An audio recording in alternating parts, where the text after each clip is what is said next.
Bina wilayah yang dilaksanakan di Aula Kantor Desa Cikarawang, Kecamatan Dramaga, Ketua TPPKK Dramaga beserta kader PKK memberikan arahan dan sosialisasi bagi TPPKK Desa Senin kemarin. Adanya pola asuh anak remaja di era digital dan cegah kekerasan Pak Aredi Cekas dikukuhkan oleh Ketua TPPKK Dramaga. Selain kader-kader desa sebagai anggota, dukungan dari Kepala Desa Cikarawang melibatkan kelembagaan desa, RT RW, LPM, dan lainnya. Hal ini guna mengawasi warga masyarakat. Pak Aredi Cekas nantinya ikut andil memantau pola asuh anak dari lahiran hingga remaja dan menjaga kesehatan agar tumbuh berkembang. Tidak hanya itu, Pemda Cikarawang mendukung sepenuhnya kegiatan Pak Aredi Cekas agar di wilayahnya nanti tidak adanya anak stunting bahkan kekerasan dalam rumah tangga atau KDRT.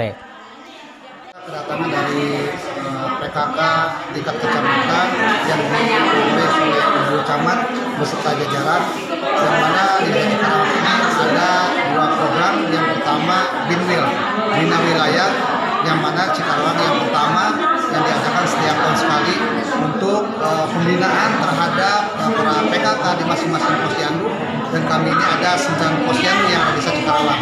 Kemudian yang kedua tadi sudah dikatakan oleh Bu Camat, kita ada pengukuhan petugas daripada Pak Aredi Cekas. Yang mana yang sudah dikatakan oleh Bu Camat tadi, yang mana warga kita itu dari semenjak dikandung kita harus adanya pola didik, pola asuh, pola didik sampai remaja. Yang tadi yang mana sudah dibentuk satgasnya, yaitu ketuanya Ibu PKK di Kota Cikarawang, dan kemudian anggota-anggotanya kita dari unsur-unsur lainnya ada Ketua RW, Ketua RT, LPM, DPD juga masuk di sini, tokoh masyarakat. Dari Dramaga, Kabupaten Bogor, Iman Abdurrahman melaporkan.